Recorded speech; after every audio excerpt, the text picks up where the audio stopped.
Before we get started, I just wanted to share something really quick with you guys. There's a company that I'm working with named Shattered Dreams Extracts. They are an oil, an edible, and cannabis company based out of California. Their products are amazing and they are dope. And we're homies. And if you're in California and you have a medical card, Shattered Dreams Extracts. Shattered Dreams booth on Instagram. Check them out. Thanks. Love you.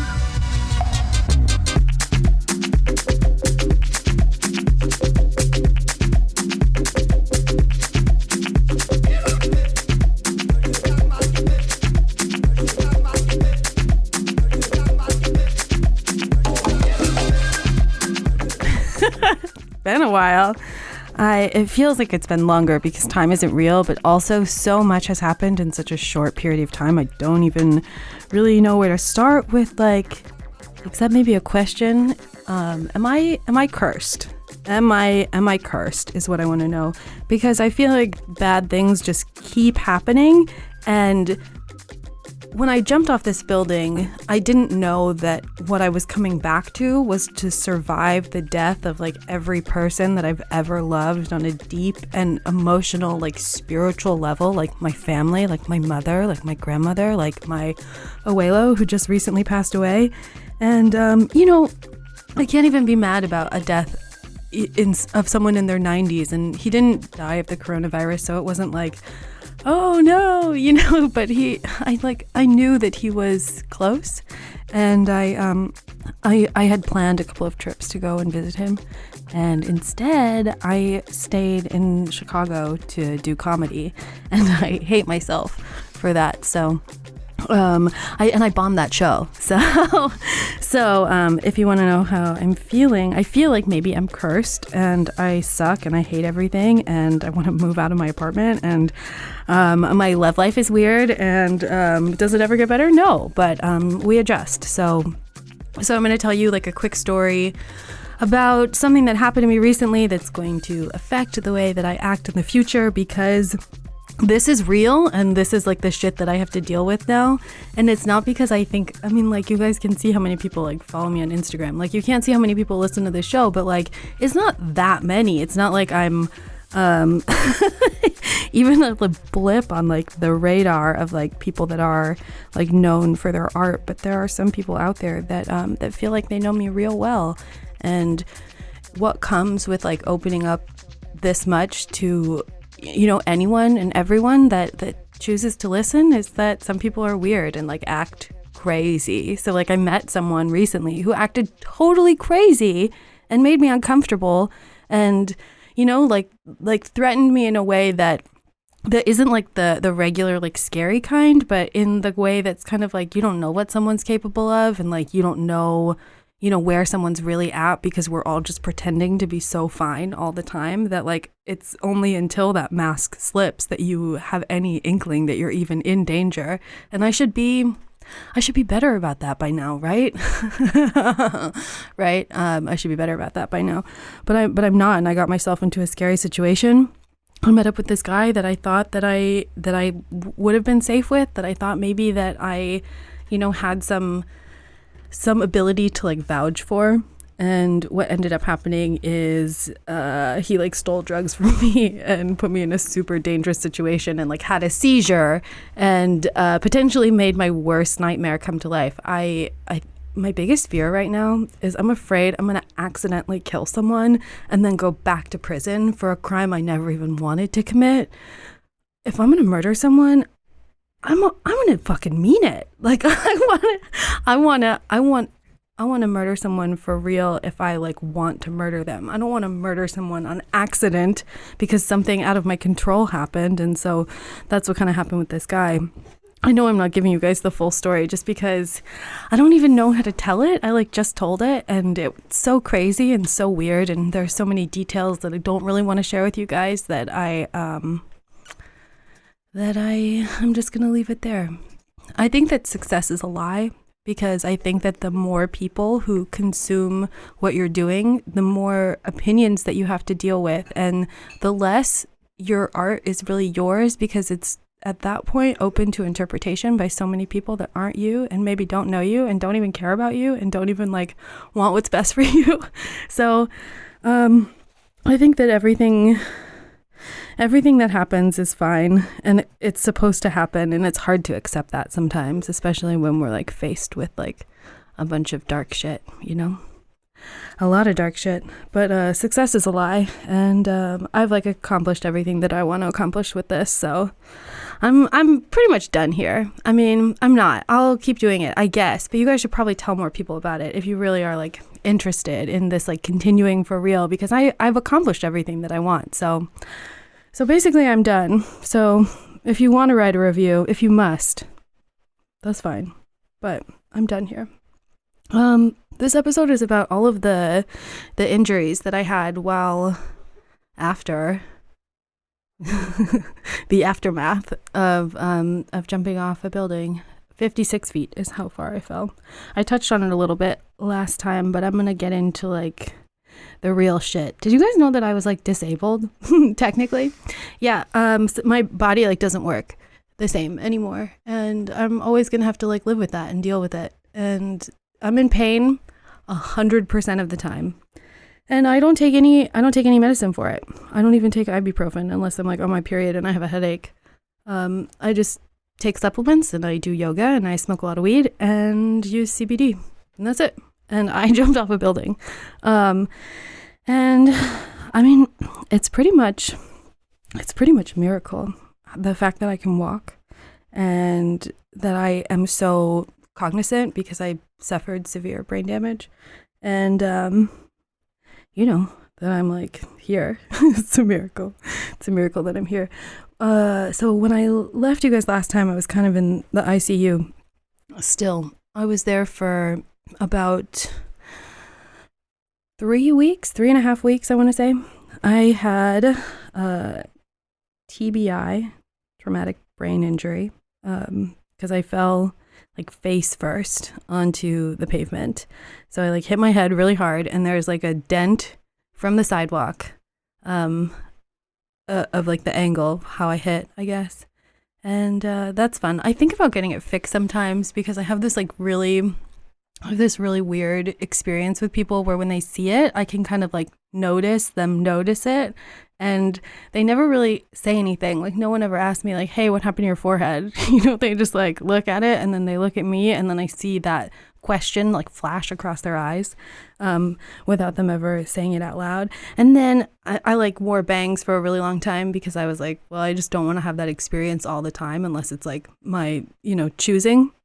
And I look really bad in bangs, so there's that. And now, I don't know, I kind of thought that maybe for my birthday I would like get it fixed, but then I also feel like maybe I'm like Harry Potter and I'm like the comic who lived or something, you know? And so it's like you see it, it's there, it's like I got to like own that, I guess. I don't know. If I get it fixed, don't make me feel bad for, you know, falling into the trap of like vanity, because I'm just a person.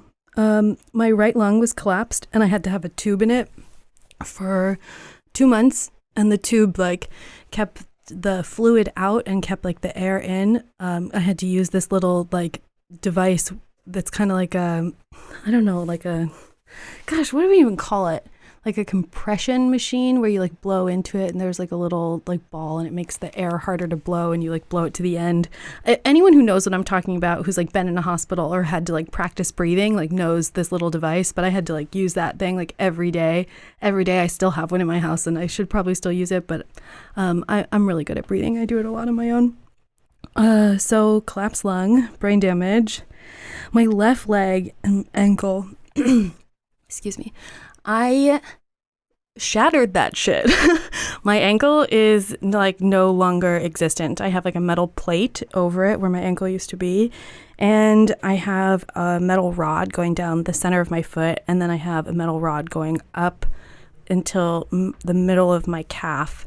And I think that was like my tibia or my fibula. I like broke both of them, broke my ankle, broke a bunch of bones in my foot, and I had to have two surgeries there. And I had to have these things on my body for months and months, about 3.5 months each, called like X-Fixers. And they're these medieval torture devices where they literally have metal going through your bones and through your skin. So you have an open wound constantly for 3 months that they have to come in and like clean and make sure it doesn't get fucking even more fucked up so you don't lose your goddamn limbs. And they leave those in while your bones basically grow back and grow around the metal to replace the bones that you don't have anymore that couldn't be salvaged. So fun, cool, great. Next one. I shattered my pelvic bone and both my hips, and my pelvic bone ruptured my bladder. They told me after the surgery that they had to spend about 3.5 hours picking out little tiny pieces of bone, like almost microscopic pieces of bone, like out of my bladder, because it shattered and punctured it. And so I was so fucked. It's amazing that science could like put me back together again after such a terrible fall. So I had 2 surgeries on that, and I have 4 pins in my hip now, and I had to wear like that X-Fixer across my waist for 3.5 months. So I like couldn't move, I couldn't stand, I couldn't sit up, and I had literal metal bars coming out of 4 spots on my hips. I still have pretty gnarly scars from that. And then so my bladder was ruptured, and I had to have a catheter for about 3 months. All of those surgeries sort of came at once. I had a bunch in the beginning and then had to wait in the hospital for almost 4 months, and then had like 4 surgeries back to back to get all of the metal taken out, all of the X-Fixers taken off, and then kind of clean up everything after it had been open and fucked for so long. So when they took the catheter out, I hadn't like peed on my own for about 3 months, and they had to do this thing called a cystogram. Just the luck of mine, I had it happen on my birthday. And a cystogram is when they check to see if there's any leaks in your bladder, and so they fill you up with bromelain and like fill it up to its fullest capacity, and then like take an x-ray, and the bromelain is like colored, and then they can see, you know, if there's any leaks in your insides. And the bromelain feels like bleach is being like poured in through your urethra. And so I got like wheeled down. They like tried to, you know, check my bladder. They were going to take the X-Fixer off in like a couple of days. And what happened was the metal blocked the view of the X-ray. So they filled my bladder with this bleach-like substance and took it out and then couldn't even get the photo. And so I was like screaming and crying and getting wheeled back into my hospital room. And it's my birthday, and my grandparents are like in my hospital room with like a cake, and they're like, and singing happy birthday. And I'm like, I've never been more unhappy to be alive than in that moment. And then, then comes down to like, this is the bad one. This is the one that hurts me, you know, the most. This is like the pain that I feel day in, day out, minute to minute, second to second. It's just like, you can ask me, are you in pain? And I could say excruciating. And that would be my reality, because I shouldn't even have a right arm anymore. I mean, all of the reasons that I do is because of everything that I told you last time. I was just so lucky. I was so lucky that I fell the way that I did, that I had someone there, that the policemen were across the street, that the hospital was down the road. I was so lucky because I fell with my right arm covering my eyes, and my elbow sort of took the majority of the impact of my fall. And so I was relaxed, yes, but I didn't break, you know, my spine or my neck or anything, you know, really, really bad. But my elbow was completely obliterated. And I've had 4 surgeries on it, and it still doesn't work. So I can't move my elbow. My right elbow doesn't work anymore at all. It's kind of stuck permanently at like a 90-degree angle, and I can move my arm about 10 degrees in either direction, and that's it. That's it. So yeah, my right arm doesn't work. And it's funny because I'm left-handed, and I always used to make this joke about being left-handed, that I'm so left-sided that I do everything with my left hand, that I like love and need and use my left hand so much that you could cut off my right arm and I wouldn't even notice. I made that joke for years. Don't say stuff too much because it might come true, because my right arm doesn't work anymore and I miss it. I miss my elbow. I do. And maybe like modern science could fix it someday. You know, maybe I could even get it fixed now, but I've had 4 surgeries on it and I cannot even begin to get into like, you know, the pain and the heartache and like the just, there's so much there. Okay, actually, I'm going to get into it. I'll tell you a little bit. So the first surgery that I had was right when I came into the hospital, and that's just when they literally pulled the bones out of my arm. So I, shattered my elbow, but my bone was literally sticking straight up through my goddamn arm. So they had to like take a bunch out, and then they wrapped my arm up, and they had to wait until I was more stable. And, they knew how bad the brain damage was before they even tried to go about like fixing / saving, trying to keep the arm, because my nerves were damaged. And I was basically just on life support for like the first week and a half that I was in the hospital. So that surgery wasn't really to do much. But the second surgery that I had on my arm was to try and salvage it. So they were going to, put metal where the bones were. And what happened was the surgery got canceled twice. The doctor had been up all night. It was finally my turn to go in, and I hadn't eaten in like 2 days because they keep you on like a no food, no water fucking like order when you're about to have surgery. So if your surgery gets canceled, you haven't eaten all day and it gets rescheduled for the next day, that means that you don't get to eat or drink or anything for 2 days straight, and you're in a hospital and you're on a bunch of meds. Like, that's not a good combination, that is, that's torture. So I was like, it's 9:00 at night, and he's like, okay, like it got rescheduled again. Now we're going to do the surgery at 9 p.m. I've been waiting for this surgery for 2 days now. And I asked him, I'm like, did you eat? Do you feel comfortable doing this? And he said, yeah. And he seemed like he had it. But I wish I would have waited. I wish I would have let him go home. I wish that he would have slept. I wish another doctor might have done it. But what happened is he put me in that surgery. He put the metal in my arm, and 2 things went wrong. He put the bracket to my elbow that would, keep me from moving it that 10 degrees upside down.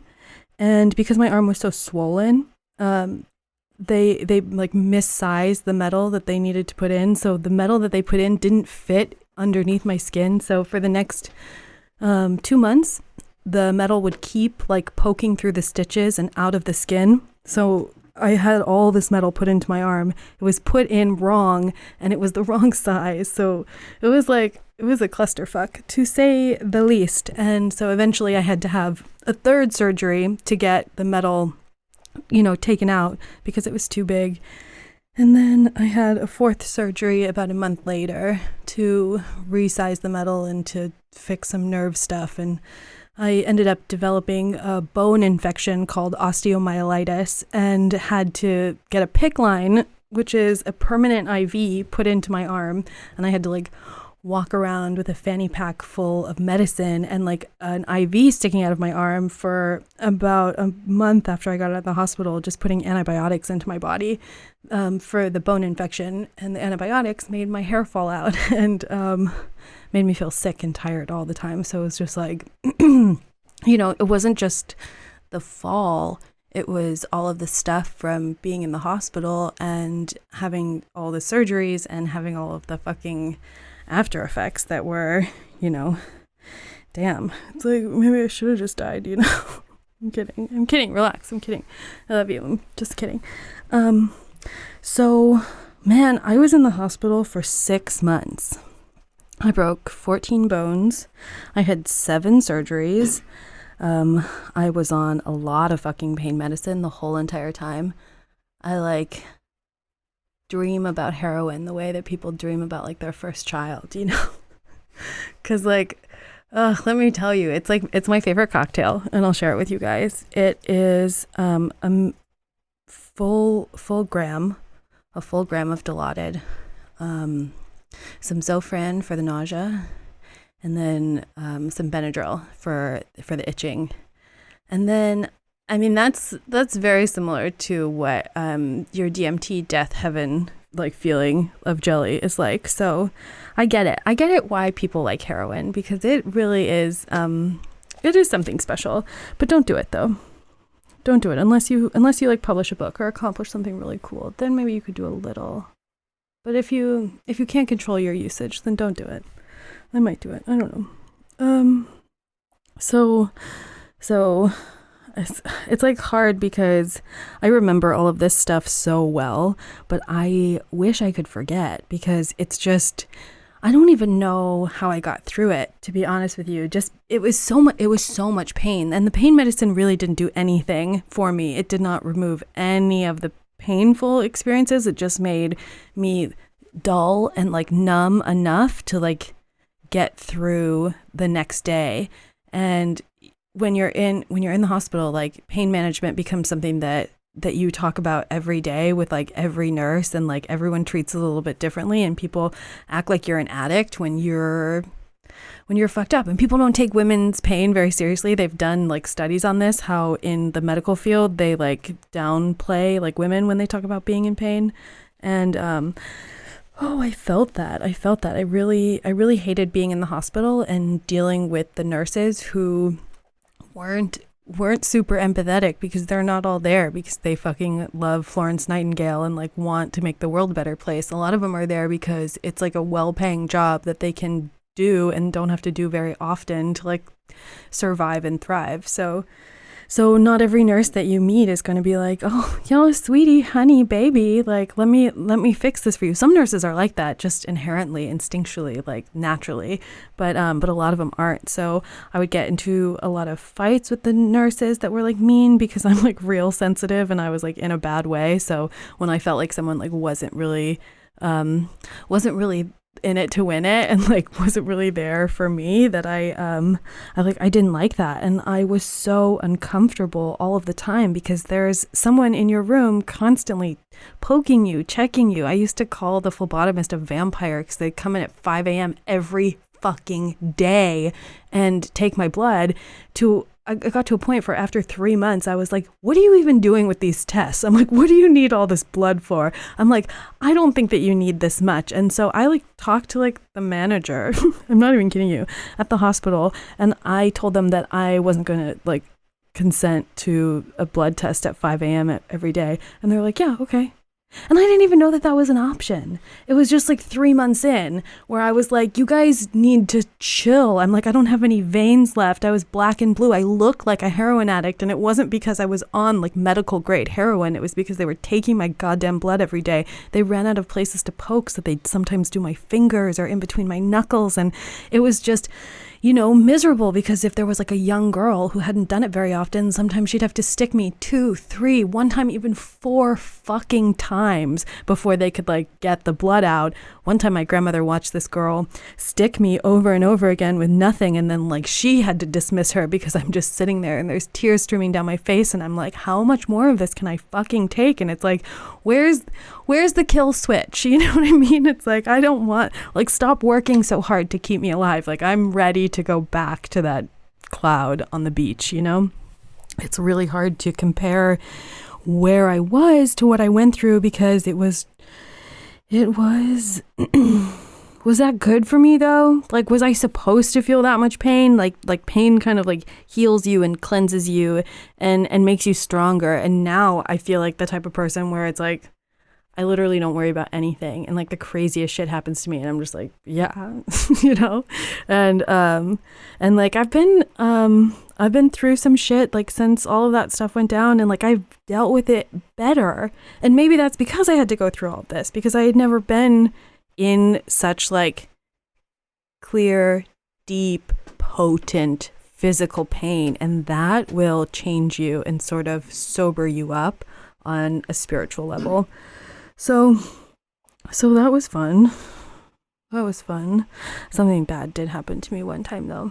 and I don't really want to tell this story because it's gross, and I really don't like these kinds of stories, but it's like I tell you guys everything, right? I mean, more or less. I'm not going to tell you the name of this guy that I'm fucking right now because he doesn't want me to, and I won't. He doesn't listen. It's fine. But like, it's like this one's weird. But someone sent a message to me recently, and they were like, "None of your stories are gross. Like, it's like I thought it was going to be grosser." And I'm like, "Oh, okay, keep listening." Keep listening. So as you guys know, when I was in prison, I got raped a bunch, and the majority of the rape was anal sex. So that's like a touchy area for me, I guess, is all I can say. And the first like month between the surgeries, falling, the ICU, and then getting, just put on like a regular trauma floor on the hospital, I didn't go poop once that whole time because my body didn't have like food like regularly, and it wasn't like processing things in a normal way. And then they took an x-ray, and they were like, your intestines are so full of poop that if you don't go to the bathroom, like, we're gonna have to do surgery on your intestines. And I was like, oh shit. And so the nurses were like, okay, we really need you to have a bowel movement. Like, they would talk about it every day, and it was like our like goal and objective. And it got to a point where they were like getting frustrated because it's like, how do you just like make yourself go to the bathroom? It's like, you can't, like, I can't even like move my like leg. What do you mean? And so they were like, okay, well then we have to like use a suppository. And I was like, what? And they're like, yeah, we have to like put one in, and then that'll like force the bowel movement. And I was like, what? And they were like, yeah, and so we're gonna do it at like 4:00. And I was like, what? And they're like, yeah, and you don't have a choice. And I was like, what? And then so they did that, and it was such, I hate this word. It was so triggering. I had like a PTSD serious meltdown flashback,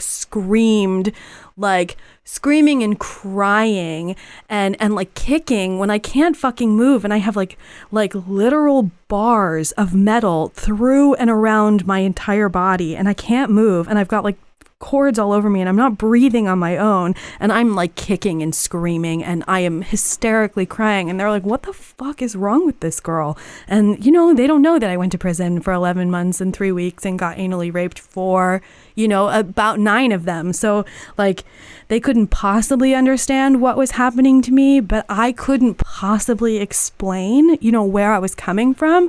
All I could say is that like, at that point, that was like where I sort of like woke up. I didn't have like a mom or a dad or anyone who was really there for me. We'll get into that next time, to like advocate for me in that situation. So all of a sudden I had to become my own mom, my own dad, my own fucking advocate. And I screamed at this girl, and then I asked to speak to her manager. And I even said that.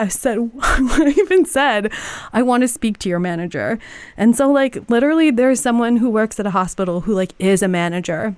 And then I told her what happened, and I said, look, you guys don't know me. You don't know my history. You don't know my like deal with sexual violence. And I'm like, that was not cool. And then the manager of the hotel, I almost said the hotel, the manager of the hospital told me that they could have given me like, what's that shit called? Like Mylanta, or like a laxative, something like that I could have drank and then gone to the bathroom.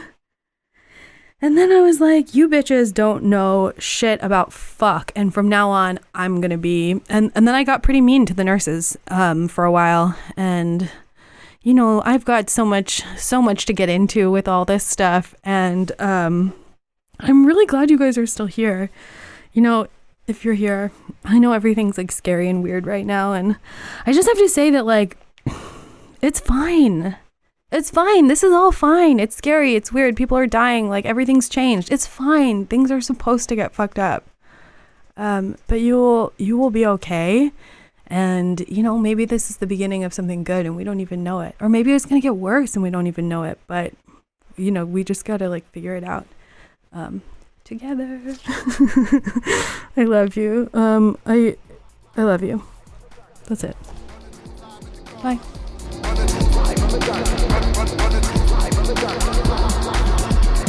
Okay, and also something really excited happened to me recently, and I'm really pleased to share something with you guys. There is a company in California that reached out to me, and their name is Shattered Dreams Extracts, and they sell medical oil in California. So if you see them, if you listen, if you see them, if you're in Cali and you see them around, pick their shit up. It's amazing. And I love them. Follow them on Instagram. I'm going to promote their stuff and do like a full review of their product line really soon. But I just wanted to share that with you guys that they're great. If you're in Cali, Shattered Dreams Extracts. Hit up my boy Angel. I love you. Thanks. Thank you. It's almost weird. I'm kind of embarrassed, but like this is what I wanted. But this is a dream come true. This is the coolest thing that's ever happened to me. So, Shattered Dreams. I love you.